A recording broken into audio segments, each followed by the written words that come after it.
Former minister and founder of Something or Other Publishing, Wade Franson, is the host of Created in the Image of God, a series that examines the role of religion in society.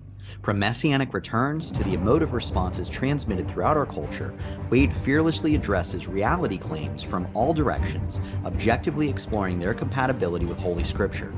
Joining him are groundbreaking artist and podcaster Jacqueline Clare, whose focus on spiritual realism is summarized by the quote, "When we don't take the high road with our choices and miss the opportunity to develop spiritual qualities, we literally forfeit the purpose of our lives."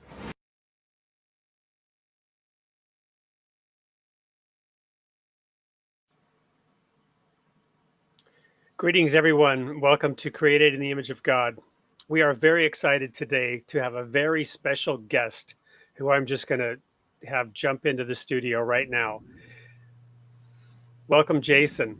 Thank you. I met Jason actually online on Facebook after seeing some amazing images that he had taken of snowflakes, of all things.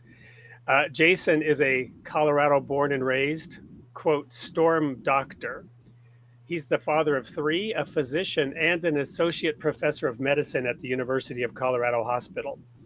Photography is his passion, not his profession, but he is making waves. We'll discuss the intersection of his art and work today and dip a toe into his opinions on recent events in the medical field, which will be of interest to many, inviting him to share his perspectives on how science, technology, and art are helping us to study and perceive the natural world and our society and maybe our species in new and different ways. So welcome, Jason, to the show tonight. Wade, it's great to be on. It's great to chat with you. So you agreed to be on the show after a random meeting with a stranger. You know, we tell our kids, we've both got kids, don't talk to strangers, but here you are after I reached out to you on Facebook. That's right. Did you have any concerns when you saw the topics for tonight, which we'll get into a little bit later, or are you looking forward to the discussion tonight? Oh, I'm looking forward to it, definitely. Awesome. And yeah, I think that this issue of spirituality and science is right up my alley. Wonderful. So as our regular viewers know, we're a firm believer in the essential unity of religion and science, and on this show, we're trying to get really a dialogue going between peoples of different opinions, you know, to sort of break through some of those echo chambers that reinforce our beliefs, not to necessarily try to, you know, force change anyone's beliefs, but rather open all of us up to those hermetically sealed belief systems that may keep us trapped in bad ideas, even superstitious beliefs or ignorant beliefs. And the kind of discussion that we're hoping to have tonight will hopefully bring some of those, you know, divided sides on a variety of issues closer together. So one thing that we like to do in order to accomplish that is really get to know our guests so we can know where that guest is coming from. And I find that the best way to do that is to ask some questions about your origin story, right?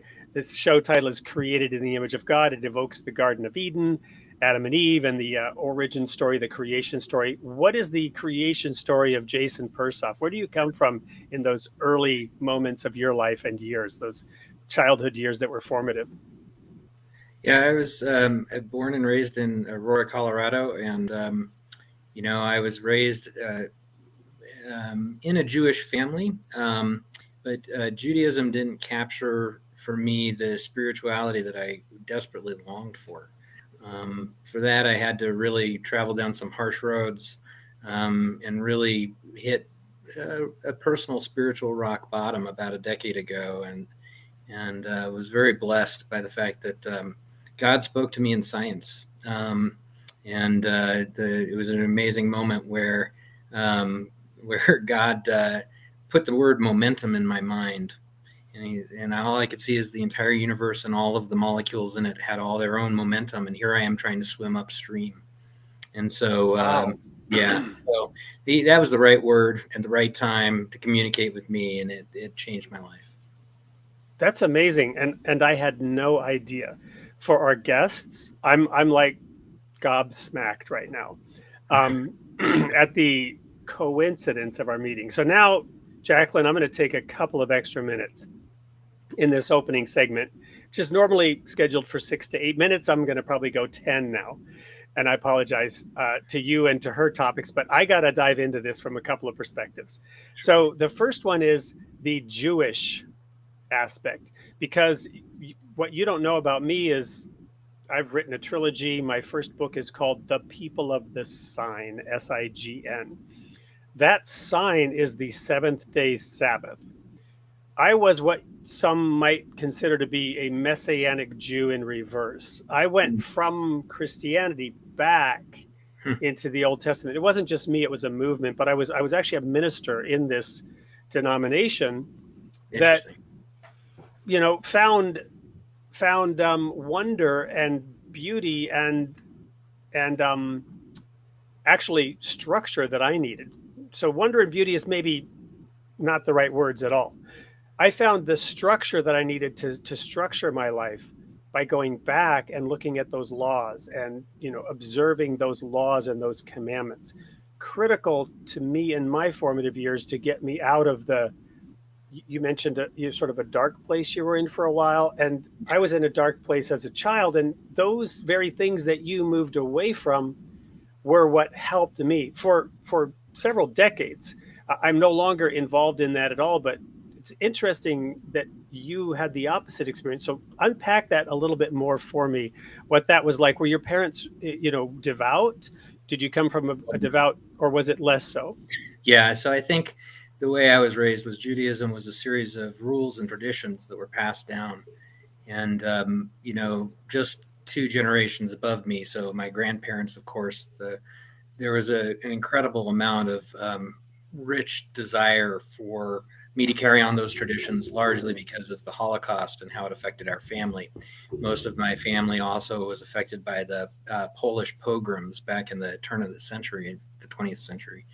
And so I feel like there was a lot of desire for me to carry on those traditions, but I was spiritually lacking. I wasn't connected to them. A sticking point, and I'll just say this out loud, is when I heard that God was a jealous God, I couldn't quite understand that. That was a tripping point for me, and I couldn't quite associate with that, and I needed to find a God that was a loving God that also understood science and merged those 2 things together, which up until that point in my life, I was very atheistic and very anti-God, would want to prove to you through science that God didn't exist, which now it's very funny because I've completely done an about face and science shows me where God exists. So it's been a trip, man. It's been a trip. Well, I really hope you're enjoying being on the show, because now I'm going to hound you to get you back on to dive into some of those topics later. You bet, man. Totally. So, and I'll let Jacqueline go into that in a little more detail later, if she chooses. So I'm going to just help unpack the overview, though. So how did you end up in your field of success, and how did that sort of, I'm going to call it darkness, or that void that was later filled, how did that play into your choice of a career going into the medical profession? And was there a point in your life as a, emerging, or as a teenager, high school? When did that occur for you? So I was raised in a family of physicians. My dad, his 2 brothers, my mom's brother, several distant relatives were all physicians. And I was raised in an environment where they said, don't go into medicine. And so, like any good kid, that was exactly what I went into.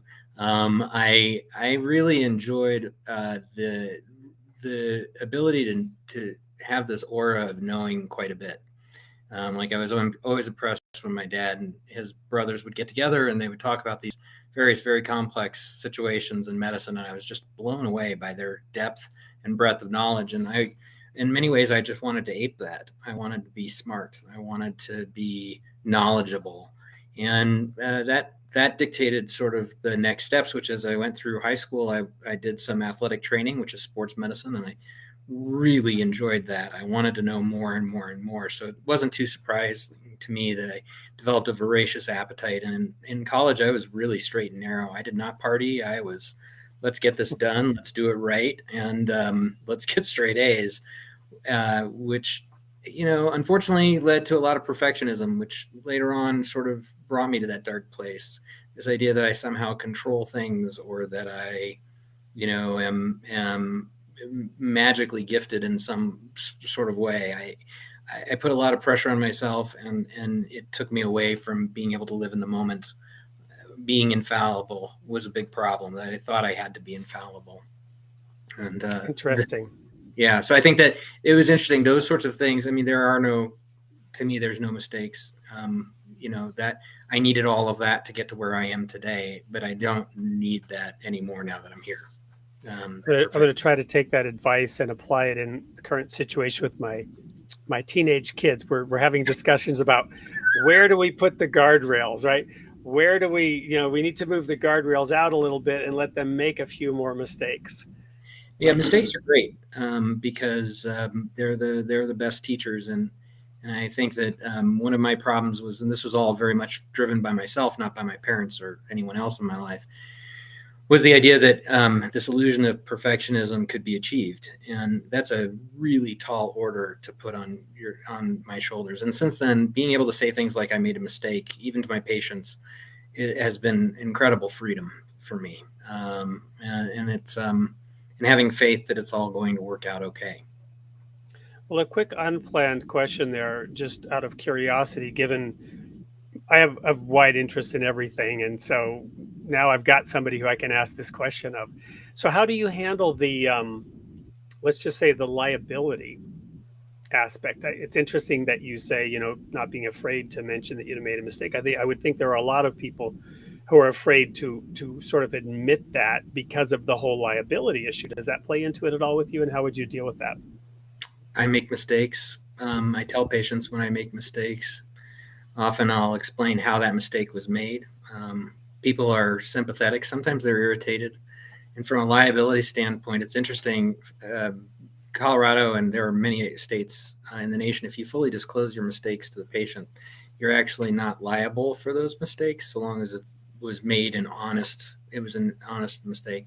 I do a lot of medical legal consulting. In fact, I had a deposition earlier. There's a difference between negligence and mistakes. Correct.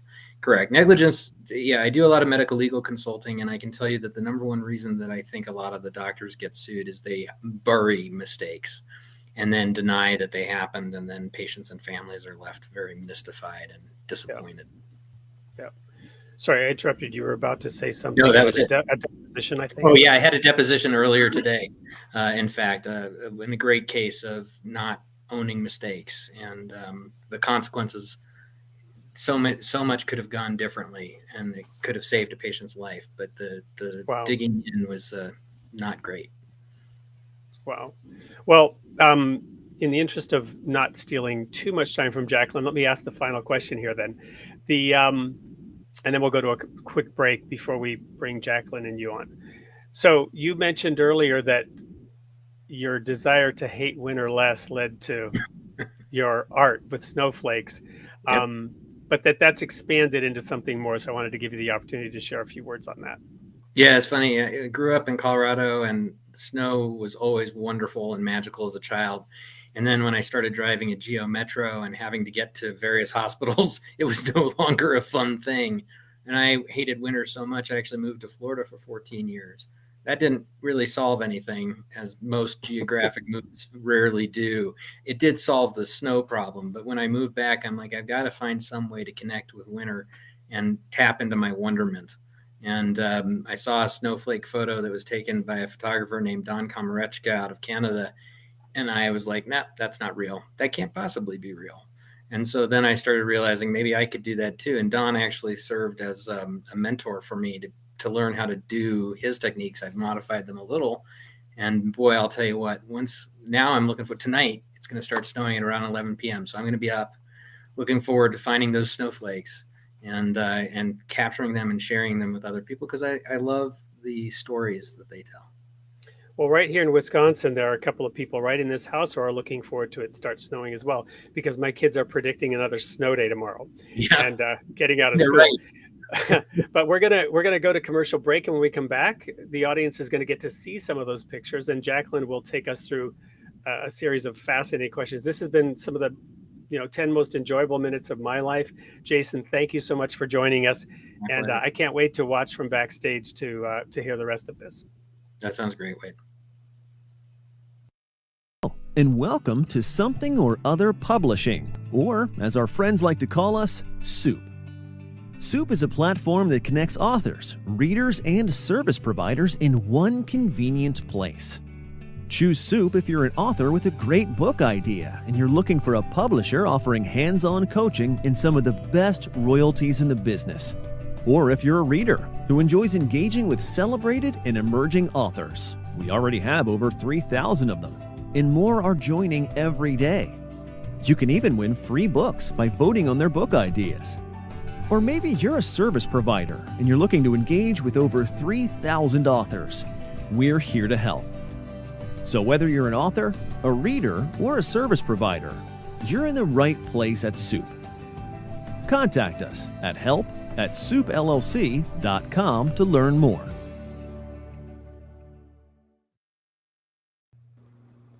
All right. So, Jason, I think we should approach the interview the way you do your snowflake photos. Just hold your breath and hope that Jackie's internet doesn't bump her off. So I'm so glad. It's always fun watching what you get done. Yeah, I'll Go get ahead. frozen in the craziest expressions for everyone. Hopefully we're all good. I just want to mention to our live audience, anyone out there, please engage in the chat, ask questions of Jason, let us know you're out there. We will actually having a giveaway for a hardback of my book, Noble Beings, that will have an ad for it. So let us know you're out there, and your winning chance is just with the pithiest or smartest or funnest comment. So, well, Jason, I'm so glad to talk to you. I did snooping, some research on you, and not only are you this wonderful photographer, notably most well known from these amazing photos, but you also shoot different environmental phenomena like storms and eclipses, and you also are a competitive fencer and stand-up comedian. Is this true? I was a stand-up comedian, and I just couldn't make the height requirements work. So no, I did do stand-up comedy for a number of years, and I'm pretty good with a quick pithy comment, like you were saying. But I had to retire. Yes. Well, we're expecting of you. And I did do competitive, but unfortunately, I've also kind of been out of that. And yeah, so such a bummer. I love the comment, natural Robin Williams. I love when patients tell me I sound and look like Robin Williams. He's my spirit animal. So, I can see that. That's so great. Competitive fencing is very good. My husband did competitive fencing in college too. The stand-up comedy, was that part of your dark phase? It eventually, it was the beginning of, because there's a lot of perfectionism involved in making sure you get the audience to laugh. And it also is a place where a lot of manipulation occurs. You're trying to manipulate people to like you and think you're funny. So that's a thing. That's true.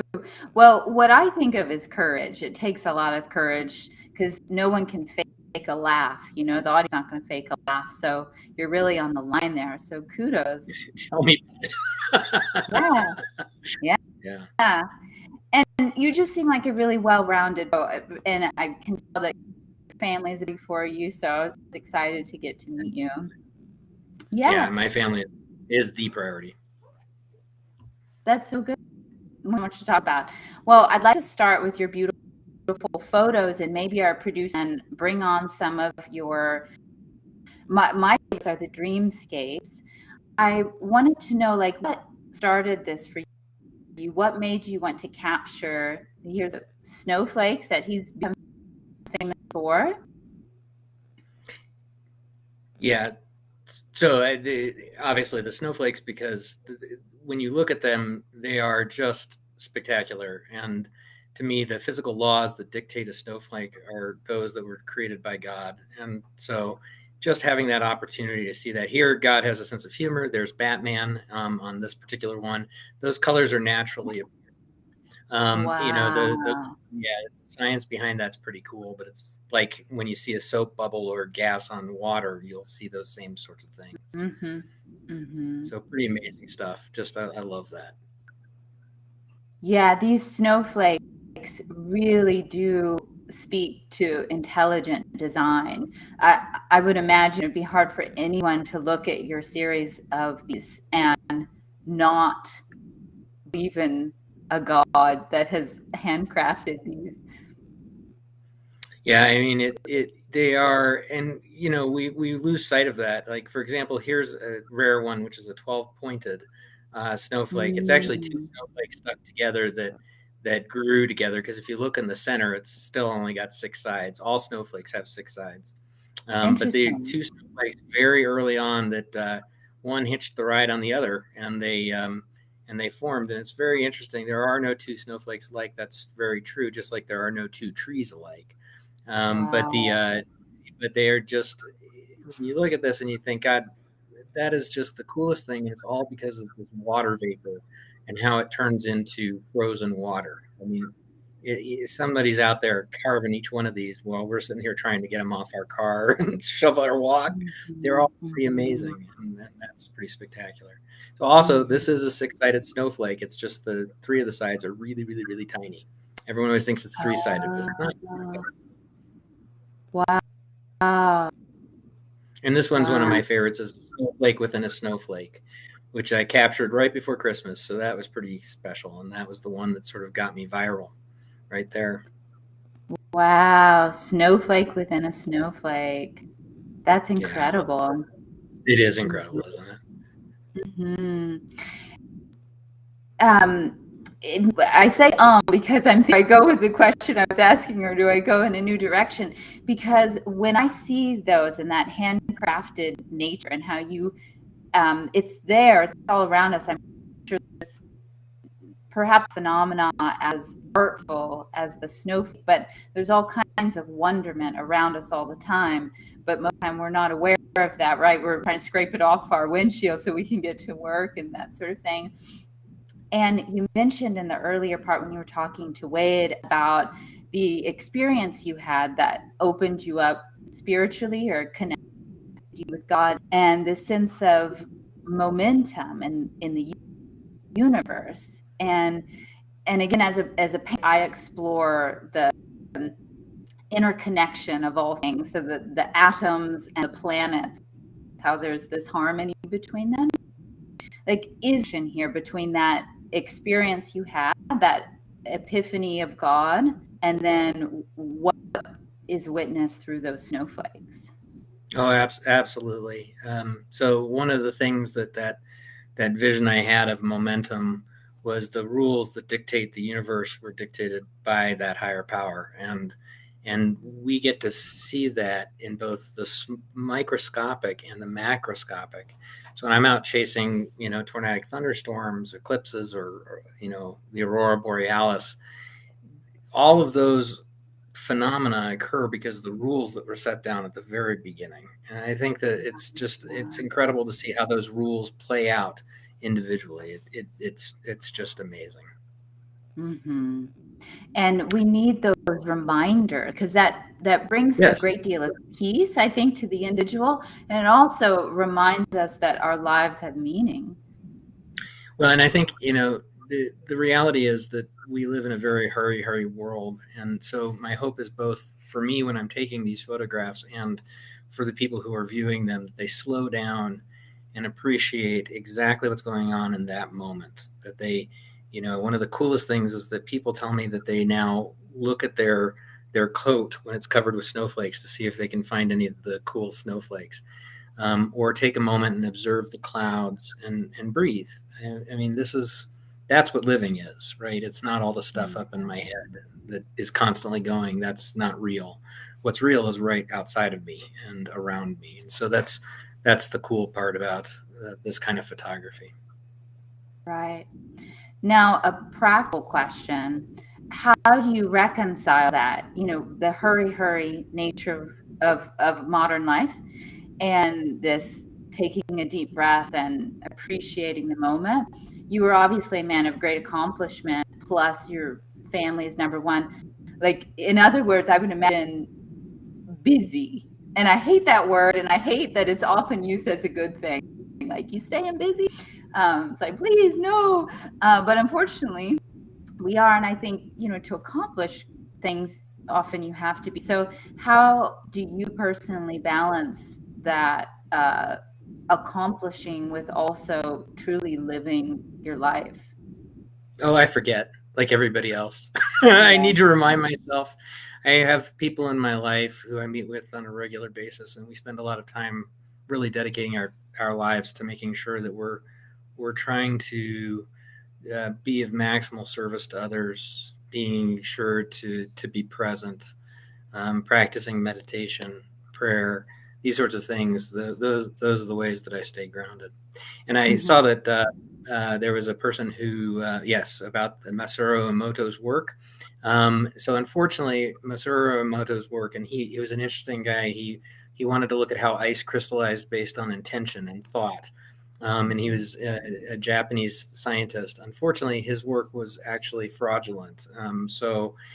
Sadly could never be reproduced by anybody else. But his concept of infusing intention into the world, I think, is still a good thing. I think that like attracts like. And so I think there's a reason that I end up getting to see the snowflakes I do, in part because I put that out into the universe as well. So, but he basically showed that bad thoughts made crystallization not happen well, and good thoughts led to beautiful crystallization. But that's been scientifically debunked, unfortunately. But it's a beautiful idea.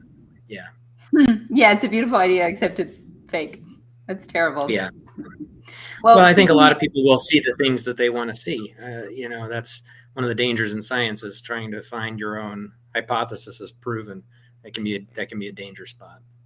So you think he may have been sincere in his error? I think a lot of people believe what they believe and want verification of that. And so there's a difference between scientific rigor and seeing what you want to see. So I don't know that he did it maliciously at all. Right. That's very fair of you. Well, I just want the audience to know that you do teach how to take these photos. You have a whole YouTube channel on how to take these amazing photos. Just run right there through YouTube, and you'll find those videos. Yeah. Well, I did want to take the opportunity, since you are such a well-rounded, awesome, exploring this. The theme of the show is the role of religion in society, and we approach it from a lot of different perspectives.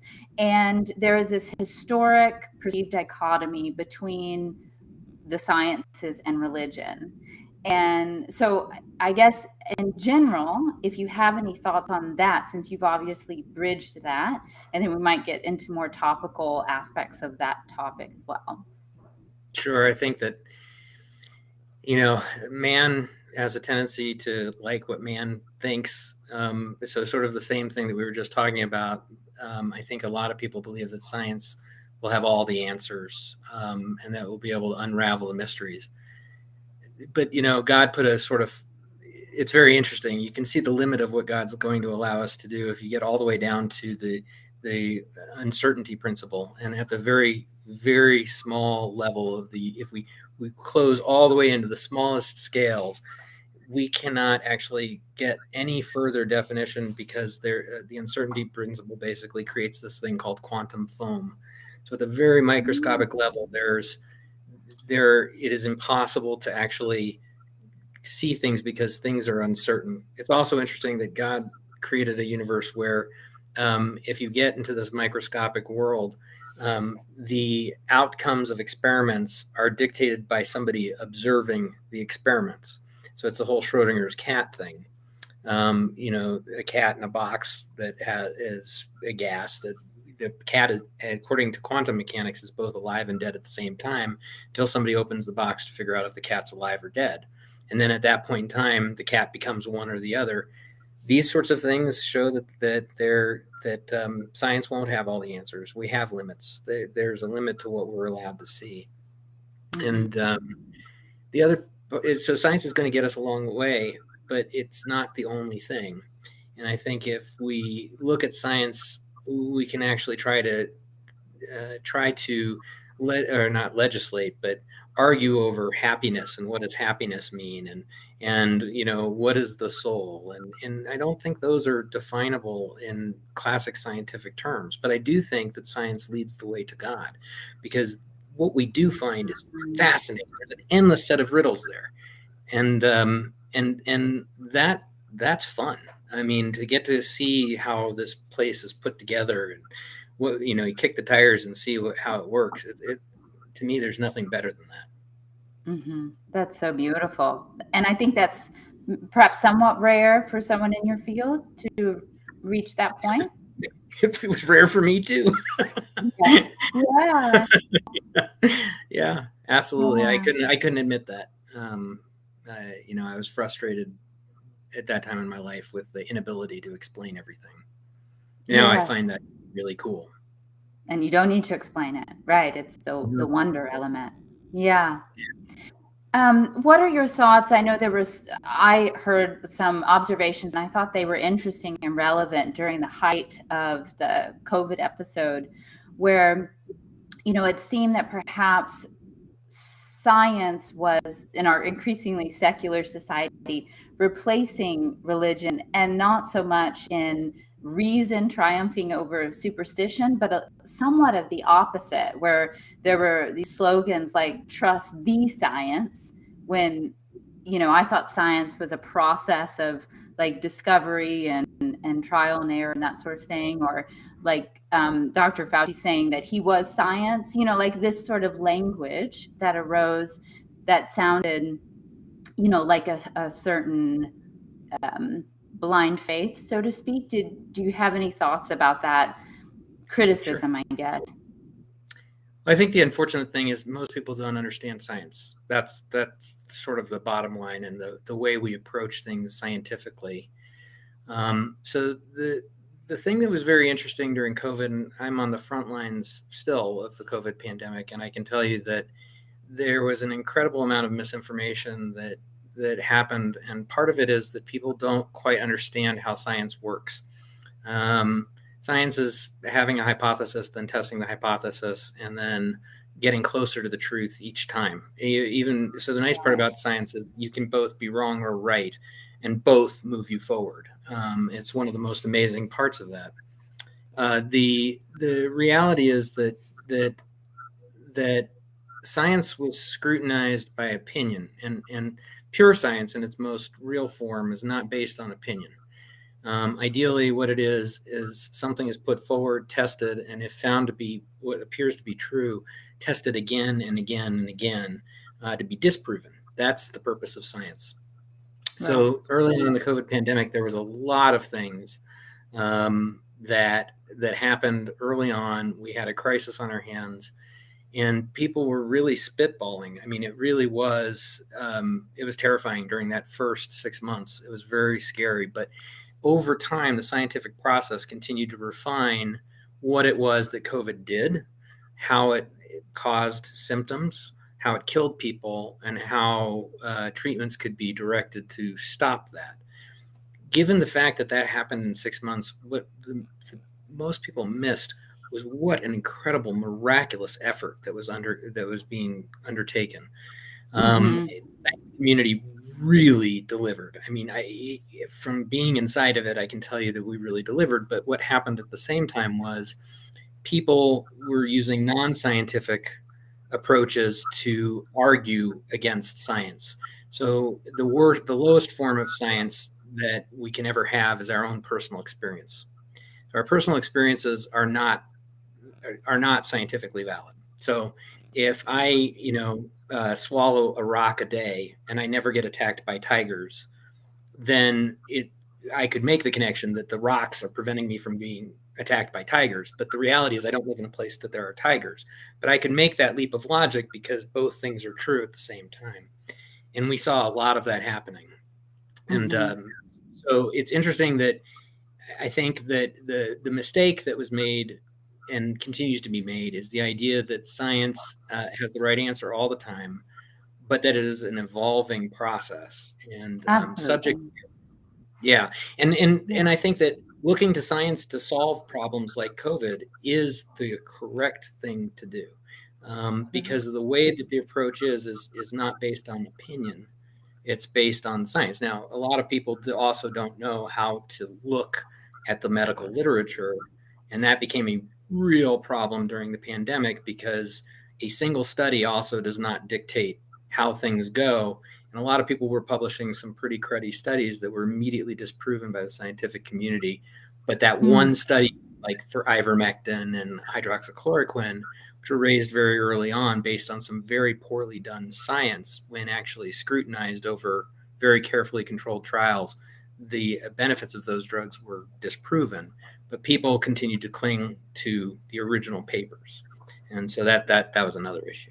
You think they've been disproven, that ivermectin HCQ helps? Oh, they absolutely have. Yep, in multiple large trials, including some randomized clinical control trials subsequently have been done, which is the gold standard for medication. There's absolutely no question effective, but the lingering harm that came from people thinking that that was the case, that they did work, was that patients who used, like, for example, hydroxychloroquine as part of their treatment for lupus were unable to get the medication.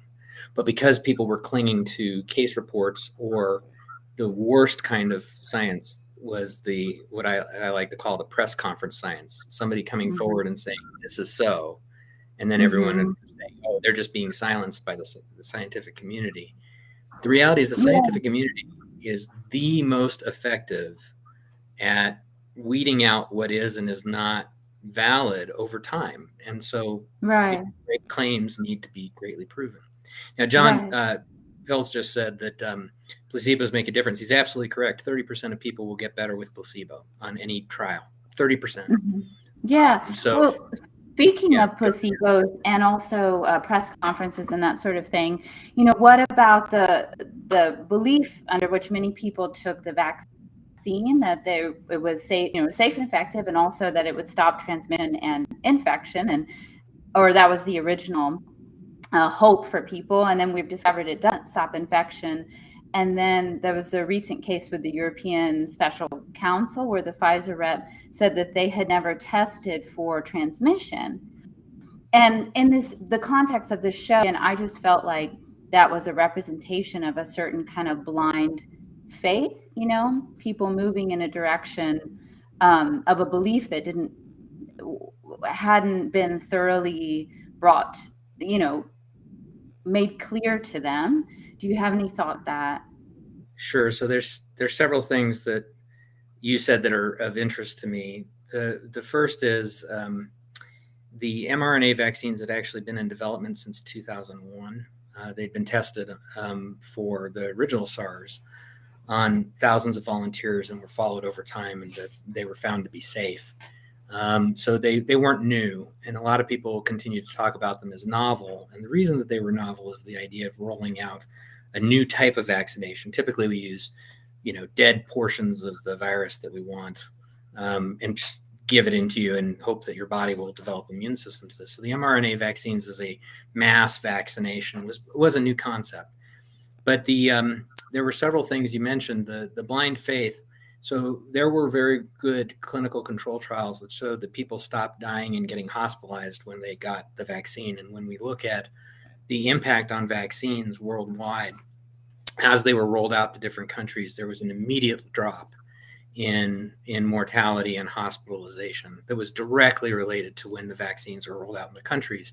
So, for example, the European Union and the United States and Canada were some of the first to get the vaccine, and we had the most immediate drop off after that. But then as they've slowly gotten dispersed throughout the world, every single time those vaccines are rolled out, there's been a drop off in mortality and hospitalization. So the question about whether it controls transmission of disease was never what we were studying. We're trying to keep people from dying.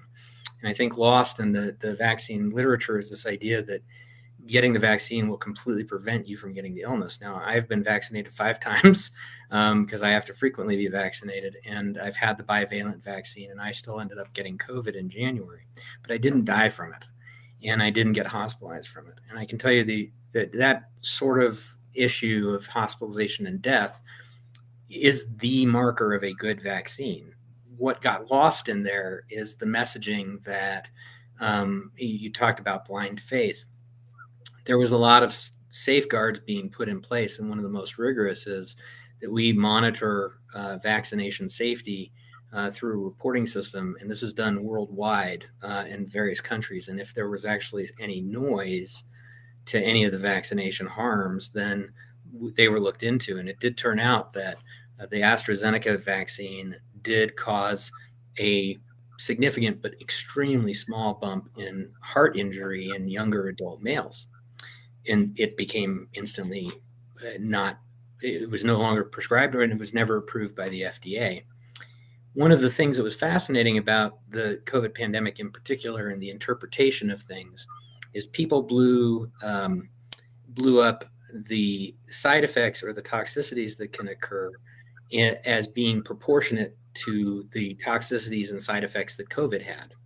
So where we were losing millions of people to COVID, the number of people who we think demonstrably were harmed and died because of the vaccine was under 50. And to this day is still under 50. Now, people had consequences from the vaccine. There's no question about that. But the number of people who got that were so much smaller than what the virus did. A great example is this myocarditis thing. It's inflammation of the heart muscle. Less than 350 cases have been reported worldwide from the vaccine, but COVID itself causes it extremely commonly. Like around 4% of patients will end up with myocarditis from that. Now, if you take 4% of all the patients who had COVID, that's hundreds of thousands of people. But people equate the 300 or so that had it as being risky from getting the COVID vaccine to the risk of actually COVID-induced myocarditis. So it was very interesting to see how that played out, that people's biggest fears were that the side effects of the vaccine would somehow be devastating. And perhaps for some people that is true, that does happen. But the risk of the COVID and the consequences there were minuscule, when in fact it was a devastating blight on this country's history, what happened with COVID. And so that was an example of how people can't really understand scientific concepts, unfortunately, because we don't have good science education. If they understood that if you look at the number of people affected, they would be able to look at those numbers directly. And what's interesting is those numbers were widely available and have been transparent throughout the pandemic. But people have chosen not to look at those numbers themselves because they're not adept at looking at the literature. And then there's this idea that science is trying to crush alternate opinions, when that's very clearly not the case. We invite alternative opinions. They just have to be tested and vetted so that we learn from this. And right. that's And part that of the is the process. scientific process, right? Exactly. I think it was not so much that science as a community was trying to crush necessarily, but that the expressions of the media, and because I think the media did say it'll stop transmission. Like there was also The media has been yeah, and the medical literature is, it's sort of like your tax rules. It may be there for people, but it's hard to read and interpret. It is. And in the height of when we were masking before the vaccine came out, I did go through some of the CDC literature, and of course I'm like such a layman, but I did see like charts, and if I was like, if I'm reading this right, it's saying that if you wear a mask, you're actually like more likely to get it, like different incongruities where, I tried to expose myself to the actual literature, but it didn't seem to match up with the popular advice and notions of what we were supposed to be doing. So I think that's the kind of thing that led to this confusion and cognitive dissonance with people. Yeah, that may be. The CDC never had anything that showed the masks would increase your risk. It's been true that before the COVID pandemic, we didn't have a lot of data on masking except for influenza, actually, and that was in very limited areas. So we didn't have the data one way or the other. But what's interesting is that people were willing to believe in the pandemic and their neighbors' sisters' advice more than they were sort of what the science behind things were. And the science there were so many attempts by so many organizations to deliver the science in something palatable, because you're absolutely right. It can get very confusing if you're not familiar with going through the literature. But there was a lot of political agendas, unfortunately. And the sad part is that it's hard, and it's still hard. Just look at, what viral posts, come up on different topics politically that aren't vetted. People showing, attacks that occurred years ago and claiming this happened just 2 days ago. So it's hard to learn. It's hard for people to understand that. But the goal's always, and John's correct in his comment, the goal was to flatten the curve and decrease the number of people who died. And masking definitely did make a difference, believe it or not. And there are studies that now back that up. But we didn't have that back then. There was no data on public masking. So it was very hard to sort through what we should be doing, but it does make a difference. Yeah. Well, I'll find the screenshot from the document, and you can help me interpret it then. Yeah, and I'm sincere about that. I think too. Wade. Okay, so we have a break. Wade wants us to stop talking. We need to stop talking. No, he wants to be part of the conversation, I think. So we're going to go to a quick commercial break, and then we will be back with all three of us, I believe. Bursting with joy on every page. An illustrated handbook of spiritual truths to help children learn lifelong gems of guidance, who we truly are, how to live, how to pray, how to treat others. Enjoyed by children and families around the world, inspiring meaningful conversations, powerful self-images, good habits, devotion, courtesy, truthfulness, friendship, noble beings, spiritual handbook for children of all ages, a special collection of wisdom from the Baha'i writings, illustrated by spiritual realism painter Jacqueline Clare, empower children of all ages to be the noble beings they are meant to be. Available in hardback, paperback, and ebook on Amazon. Yay! Awesome.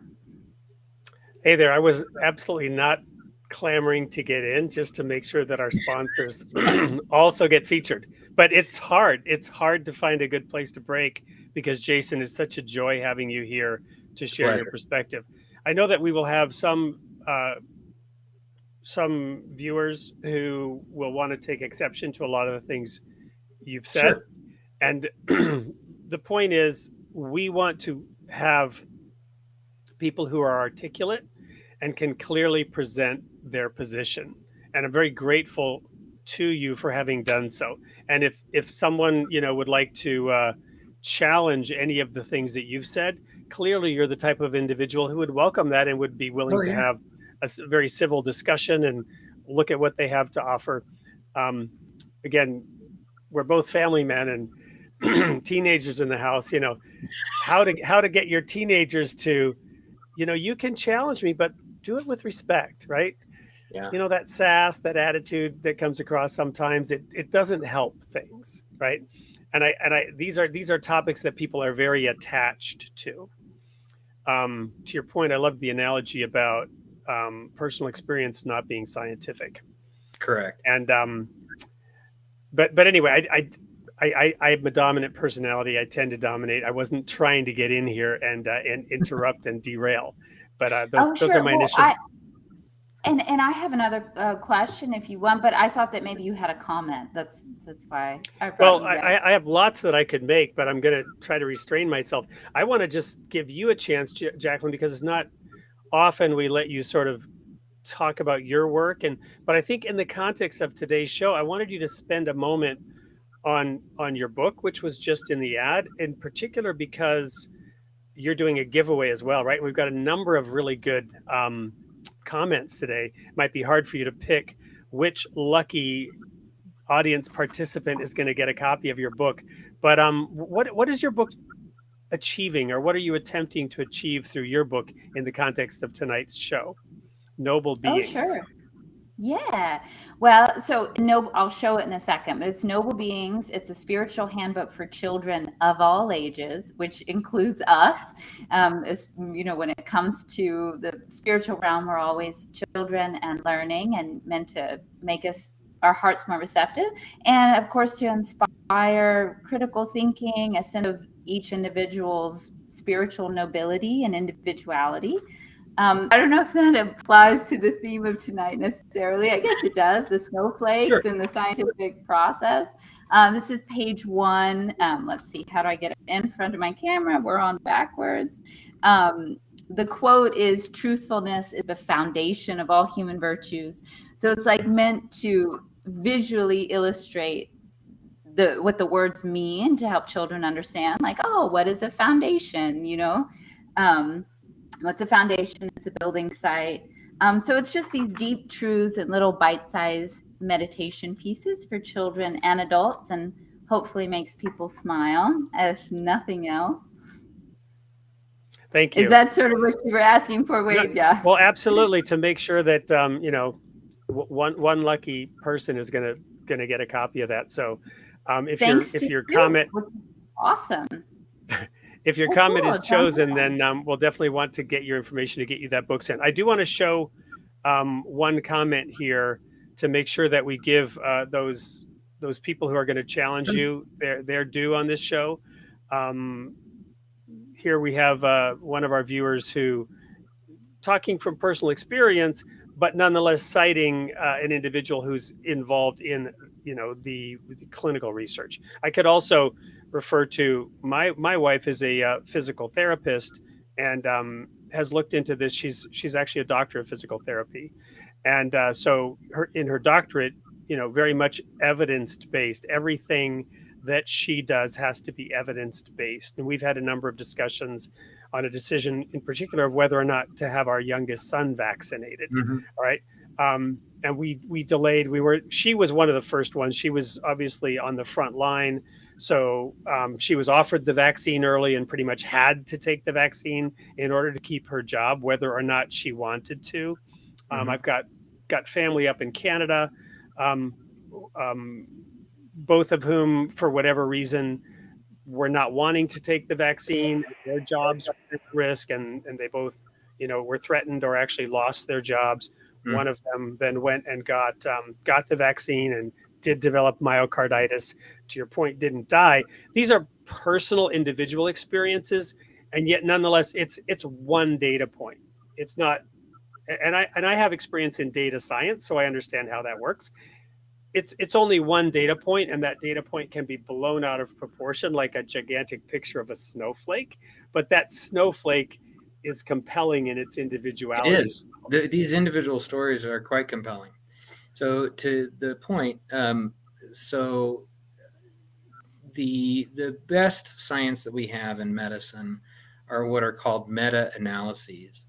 And basically meta-analyses, the ones that do them the best are the Cochrane library. They basically do some incredible stuff that's published there is really high quality. And the way that they approach a meta-analysis, which basically is a collection of every single study on a given topic to try and take their objective data and sort of smush it to find out what the truth actually is, while still listing the individual studies' data. So you can do this with ivermectin and hydroxychloroquine. You can do this with masks, and you can also do this with the vaccine. And there's not even a question on this. So meta-analysis takes the equivalent of doing a study with millions of people, and by taking all of these studies that have X number of people and pools the data together. And meta-analyses are considered very, very strongly as the highest level of medicine, unless they find that the data conflicts. And that also is helpful too. If the data is conflicting, then we don't actually have good information. But the data is unequivocal. So when people tell me, that so-and-so is a researcher, for example, or, that, somebody worked for Pfizer or anybody else, and I can respect that, the meta-analyses don't lie. And one of the things that's cool about the meta-analyses is they're not country specific. They're basically pooling the world's literature. So you're not just looking at like American data, you're looking at data from the European Union, from Africa, from South America. So you're basically taking all of these studies to see what the global perspective is. And the nice part about that is it often gets rid of, for example, bias that happens from drug companies alone. Because I will tell you right now, drug companies have been pretty shifty by themselves. And there's reason to be concerned about the Pfizers in the world. I'm not lying. They've had drugs which were released with very sketchy data. Fortunately, science caught what those are and got those drugs off the market. But there's no question that there's some sketch there. Well, on that point, and in the interest of time, because I don't want to just keep talking about the vaccine, and with your permission, we're going to go a little bit over time, because I want to circle back more to topics that are even bigger and more important than this very, very interesting, fascinating, and important topic. So I just want to ask one more question on that, just to get your take. Sure. Early on in the fear, and you and I had a chat beforehand about how my perspective is, being a former minister and spending time in the book of Revelation and the 4 horsemen of apocalypse, I'm in wonder and awe at how science has taken on the role of the wild-eyed prophet predicting, the sun is going to get 7 times hotter, straight out of the book of Revelation. We're going to have devastating climate change. We're going to have, the pale horse of disease. We're going to have pandemics that are going to wipe out all of humanity, right? These same horrifying prophetic scenarios from the book of Revelation somehow became the domain of science in recent years. It's kind of a little bit of a joke, but there's some truth to it. My point is, you talked about earlier the fear at the beginning of the pandemic, and there was a lot of fear, and there were some knee-jerk reactions. And one that was of particular interest and concern to me was the suppression of the very simple scientific fact that natural immunity, when acquired, is very powerful. And there was a suppression of this truth, seemingly to me in the interest of, well, we don't want people, to focus on that in any way, shape, or form, because obviously, many people are going to die before they achieve natural immunity from this disease. And so it's a moot point that those who survive the disease will have a natural immunity to the disease. You follow me? So this idea of getting to herd immunity really, to me, seemed to squelch and diminish the very idea of this thing called natural immunity, an immunity that is acquired by being exposed to the actual condition. And some very intelligent people who have PhDs in, like one person in economics was flat out denying that natural immunity was as good as the vaccine in its effectiveness at keeping you from getting the disease again. And I think over time, we've learned that if you did have COVID, your natural immunity is perhaps stronger than the immunity acquired by a vaccine. So this is just one area of 9th grade biology that seemed to be subverted and upended, which is perhaps one reason, just one data point of why people begin to lose faith in the messaging that's coming out. Just one example of something that was fudged or declared to be untrue that was in fact true. And I use that one data point in terms of the whole picture of during that fear phase, what was the ultimate damage and of squelching discussion amongst people in the interest of, well, we're also afraid and we want to prevent millions of people from dying, so therefore it's worth just stopping this talk and stopping certain voices and certain opinions from getting out there. Big question. There's not a simple answer. I'm not asking for a black and white answer, but just your reaction. So I think that the messaging that I heard very consistently is we didn't want people to get natural immunity because it meant that people were going to die. So I think it wasn't that we felt like natural immunity was inferior. It's that people were dying, and not only were they dying, but as we now know, 25 to 30% of people who get COVID have long COVID, which can include heart attacks, strokes, kidney damage. There's a lot of really serious big ticket items. And do you think any of that was due to the hospital protocols with remdesivir and the ventilators? Well, I think moving that forward? we didn't know how to ventilate people properly at the beginning of the pandemic because we approached it as we did for most. But that the initial alpha strain that we dealt with was deadly, and we continue to see long COVID as being a huge problem for the current strains. And so while it's great to have natural immunity, we have to then accept the mortality and the long-term morbidity that accompanies that, and it would have crippled the United States economy. Right. What I'm getting at is that, in terms of information suppression, does the end justify the means? Right. You follow Well, again, me? I think that's all media. I don't, if you want to know the honest truth, I don't think the media knows how to handle science either. And I think that they want people who are going to say the most explosive things. And that's also a different type of agenda. So, it's an interesting issue because if you're taking that data point and it's an interesting data point, nothing was necessarily smudged, but there may have been media bias to present it in a certain way. I think all of us realize that natural immunity actually is usually superior. And actually what it turns out in long-term studies is natural immunity plus the vaccination is the best prevention of the next illness. Well, again, my frustration is on this point, the inability to have intelligent discussions, right? The sort of the herd mentality triggered by the fear Sure. that shut down civil discourse. And you mentioned earlier about things being politicized, and the polarization and the exacerbation of the echo chambers. Yes. Such that basic, simple truths were vehemently denied. I'm not citing some official source, but in the general discourse of the population, because people were pushed into camps and unable to talk to each other, and the bad ideas got exacerbated and reverberated. You follow me?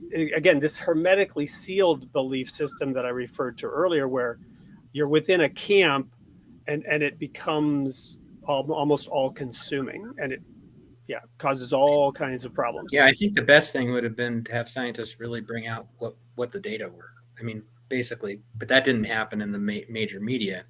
That was happening in a lot of different discourse, but unfortunately, I think that there was a big disservice. There was a lot of disorganization of the administration at the time that the COVID pandemic rolled out.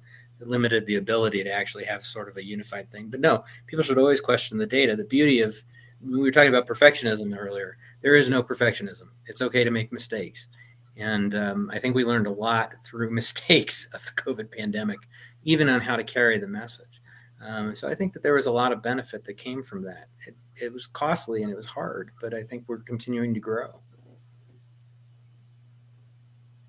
All right. Well, we may have you back on this topic. I think the opportunity for a venue in which this can be discussed openly and honestly, I think people need that. I think people need to have their concerns voiced and heard. And they need to, it's going to take time for them to say, well, no, get through. Well, that's not really what I was asking. That, unpack it, to really unpack it and get to the heart and core of the issues. I'm seeing some of the comments. There might even be some frustration with some viewers about not being able to get down and dig into, the very specific question that they have. And so if you're willing to come back, we might dive more into this. But I want to then go back to, so let me take this in a completely different direction with your permission, Jacqueline. I don't know if you had something else you wanted to get to. I'm good. Go ahead. Now our producer is saying break. So when we come back from the break, I will take this in a completely different direction. And tonight we are going to go a little overtime. So go ahead and run that, Sir Producer. Your story has the power to start a movement. Journalism is more than a tool for broadcasting news. It's an important way of fostering meaningful cultural relationships that create tangible change in our society. With our anthology journalism behind bars, you can now do your part and make your mark. From expert writers to passionate amateur, everyone has a story to tell. Our aim is to promote equality, empathy, and create a safe space for different perspectives and interpretations of the world around us. Come join us today and break free from the toxic news cycle by submitting your story to journalism behind bars at info@soupllc.com.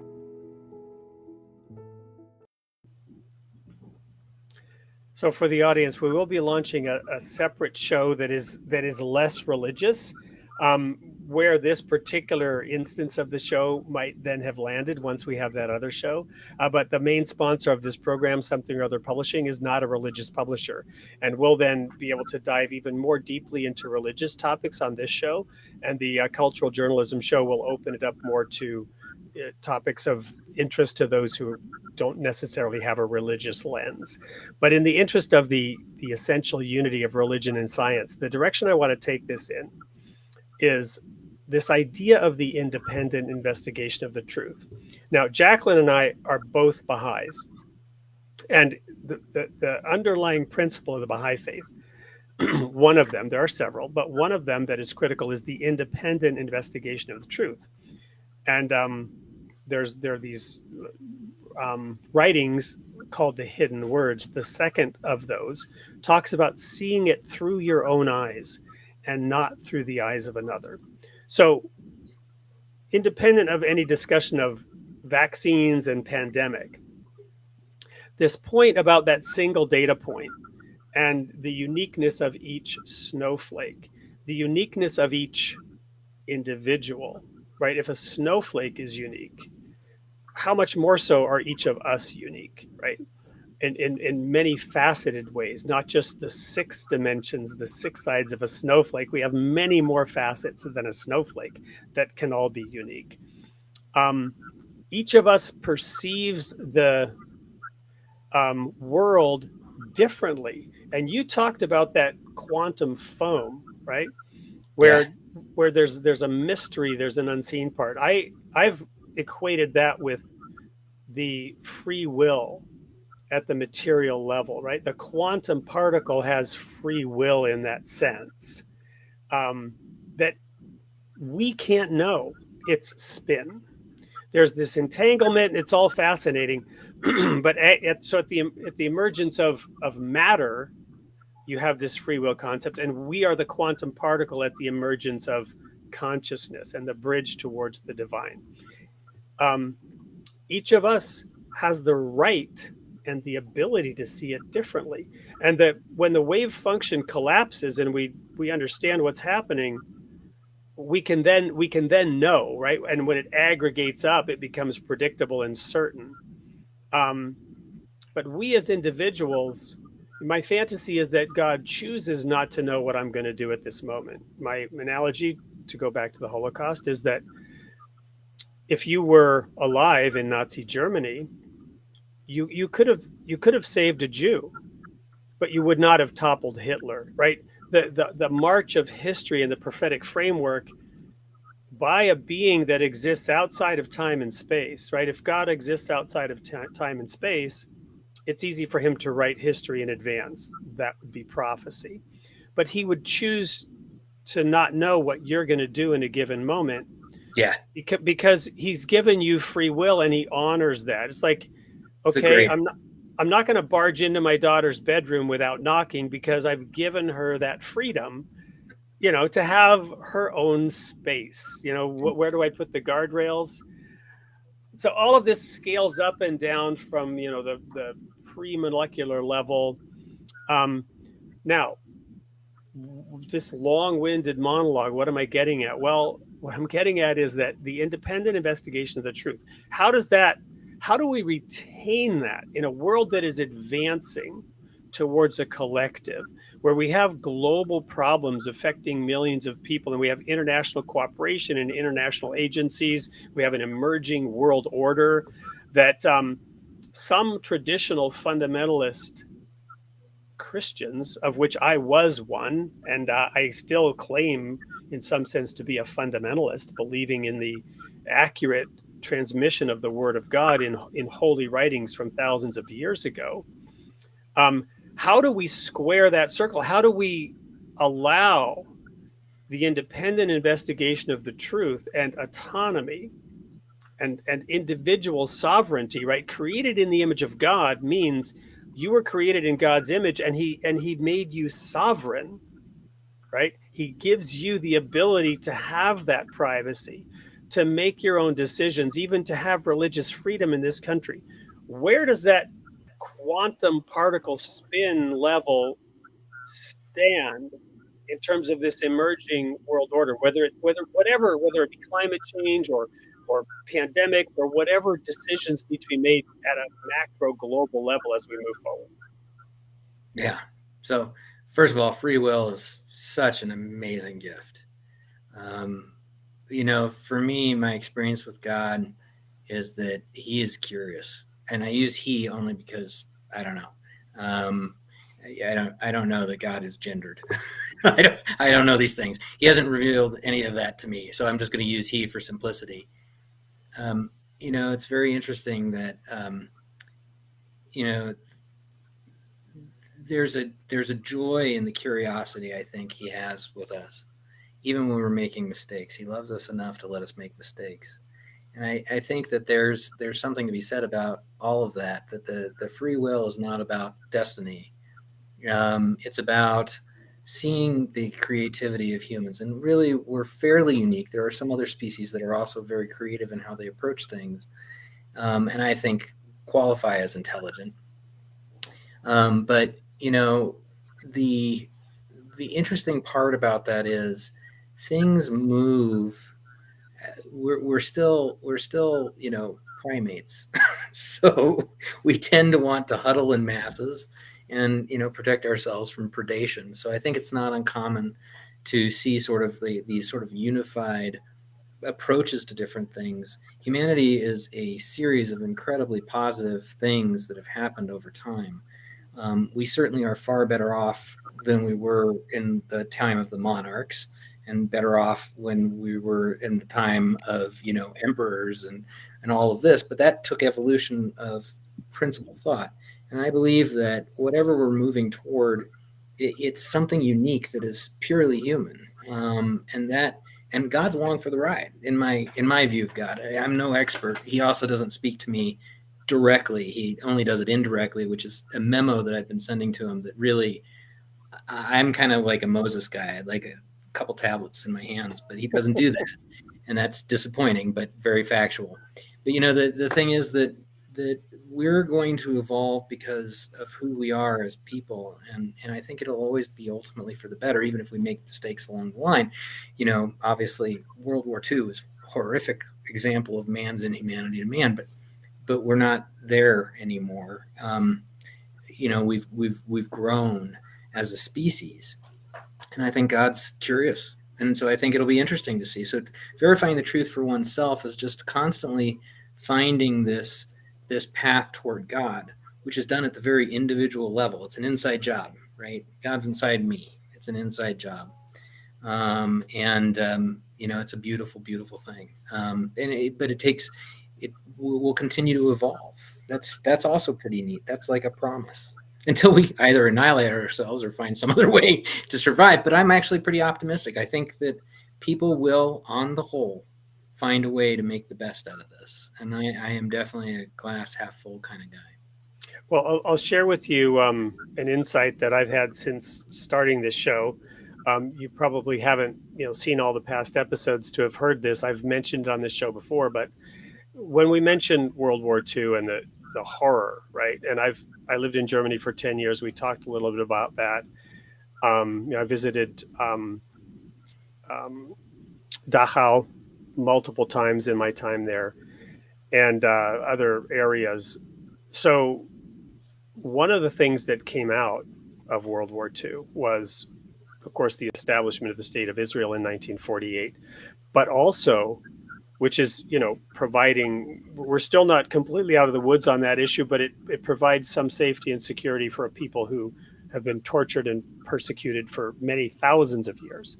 But at the same time, in that same year, the Universal Declaration of Human Rights was established at the United Nations. And I've shared how I made a correlation between Matthew 25, in which it says, when the Son of Man comes in his glory, he will judge the nations.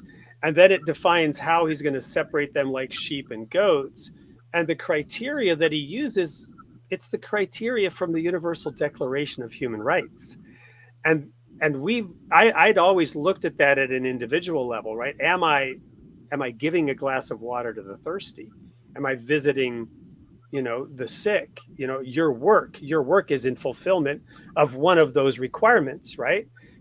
Tending to the sick and the infirmed, but also tending to those in prison and treating them in a humane way and giving them justice, right? Putting clothes on people. Those are all the things that are listed in the Universal Declaration of Human Rights. And it suddenly occurred to me, well, that's how the nations as a whole are being judged. Are these scaled up entities delivering those things that historically we were giving at an individual level, right?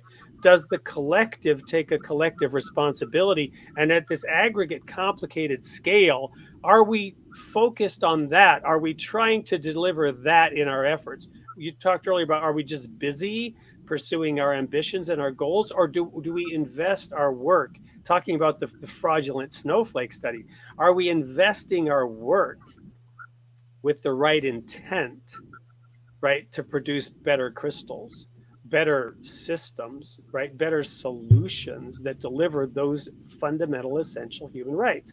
And of course, in the book of Matthew, the whole point of the book of Matthew, looking at the words of Jesus, is do not judge.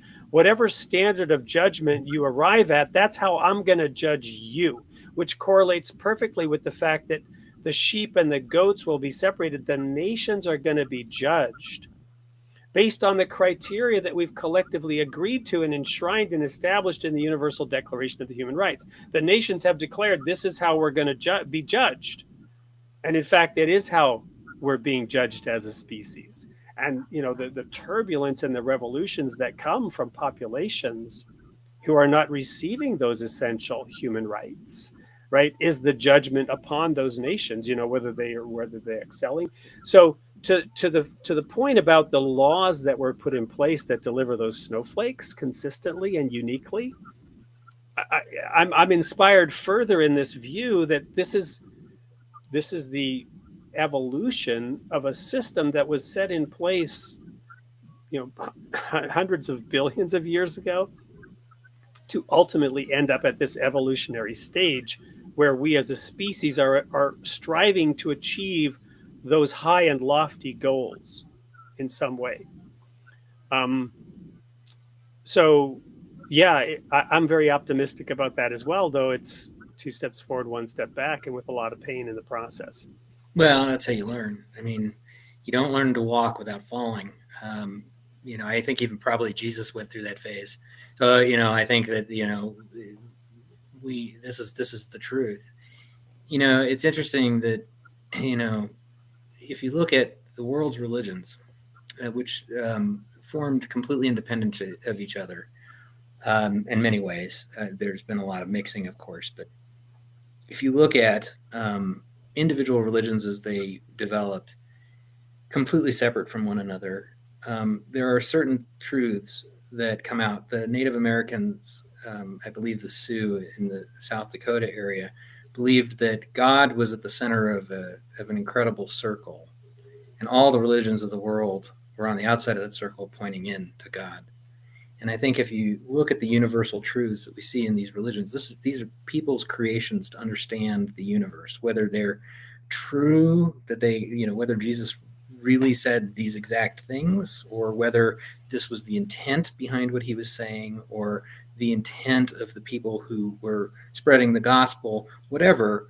Even if you take that away, you look at all the different religions, they all come down to very simple, very consistent messages. And those are messages of compassion and love, to love your fellow man and to be of service to your fellow man. That pervades all these religions that developed independently, which tells me that within the human condition, baked into our DNA, is the desire to be kind and the desire to grow as a person by helping other people. And one of the things I always stress to people I work with is, being kind doesn't have to be a big, huge capital K, where you are doing, you're paying somebody's student loans off or something like this. It's the little kindnesses that add up over time. And that's the beauty of what we as a species can be capable of.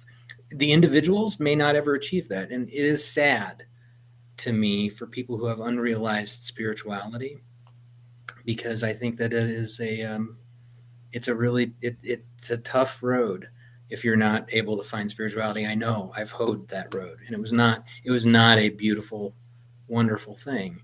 And I also honestly believe that only a few people really ever get lucky enough to find that peace that you and I and Jacqueline are talking about tonight. It's a beautiful, beautiful thing. I wanted to show just one more comment, which will be a lead into showing also a few more of your photos to wrap this up. And we're definitely going to try to drag you back here, whether you want to come or not. I thought this was a nice poetic comment. And Jacqueline, whether it was one of the ones we showed or one of the ones that we didn't, we're gonna show some pictures, go to a commercial break, and then come back and have you announce the winner of the Comment of the Night Award.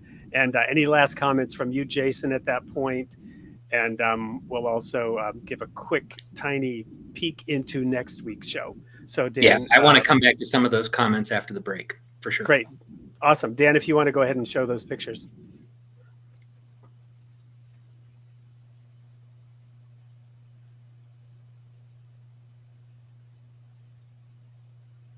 And Jason, if you have any comments about what these are.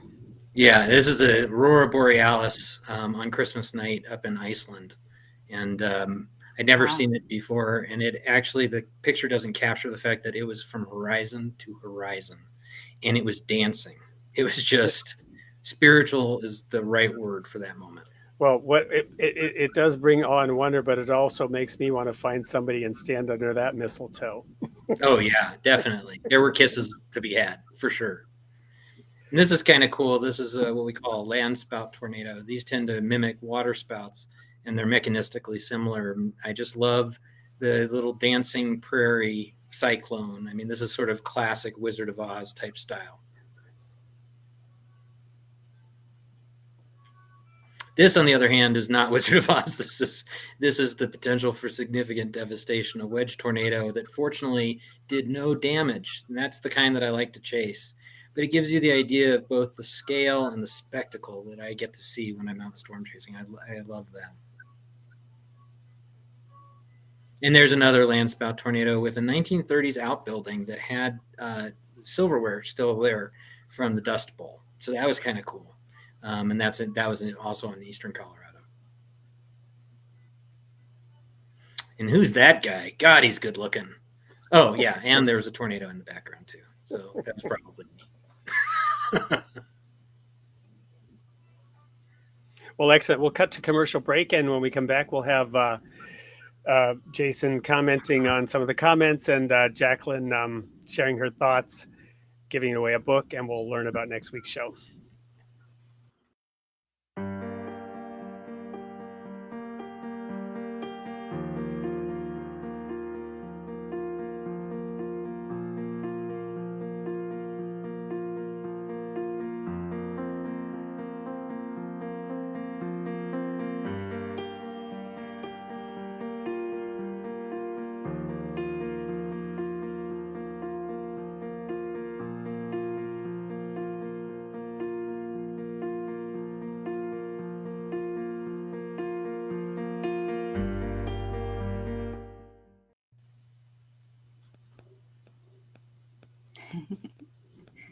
All right, cool. Well, this has been awesome. Jason, thank you for being so patient with my questions. Oh, absolutely. It's actually really great to hear what people's experiences are. It's always helpful for me. Awesome. And I did find a screenshot of that dog. So if you can help Please, that'd be great. Send it to me. What it looks like, it's the people who got ill in the period of study, and those whether they never, rarely, or sometimes, often, or always wore a cloth covering. And it was people with cloth covering with the highest number of people who got that sick. actually is true. The regular cloth coverings were not effective. That is 100% correct. And that's because they would trap moisture, and the moisture is exactly what COVID loved to move from one place to another. You're correct. Right. So you are 100% correct. Do you travel to capture these celestial phenomena with your camera? Yes. Yeah. For example, I'm looking forward to, I believe it's April 14th next year. I can't wait. Big total eclipse. Moving through Land Passes. I live in Land Passes. We're one of the points. You should come. The Cowboy Cliffs capital. 100%. I want to smell your new house and see if it smells like the barbecue that was once there. Yeah. Okay. I hope it doesn't. I hope it doesn't smell like barbecue. All right. Well, this has been wonderful. I will say the winner tonight is William, who had two great comments. One was looking at the snowflake pictures in the frozen section of the grocery store. That's awesome. And, by the way. And also, he wanted your thoughts, and this may or may be a question you're comfortable answering, but he wanted to know, given the confluence of all your interests and talents and stuff, and your comment, which religion is the funniest? Which religion is the funniest? Oh my gosh. Wow. That is I'm gonna go with oh God, I'm gonna offend somebody. I'm sure I will. I saw Book of Mormon. It was pretty awesome. So I'm gonna go with Mormonism only because of that. That was hysterical. Okay. Those are some Colorado boys who wrote that. So that's great. Fair and enough. Patch Adams was definitely the funniest physician comedian behind me. The height requirement, by the way, which you also didn't include in that, the height requirement's very, very strict. The other rule of stand-up comedy, and the reason I became a physician was, you know, when you're a stand-up comedian, you're up on stage and you're the one doing the dying. But now that I'm a physician, though, see, other people are doing that. It's an easier issue. Trust me.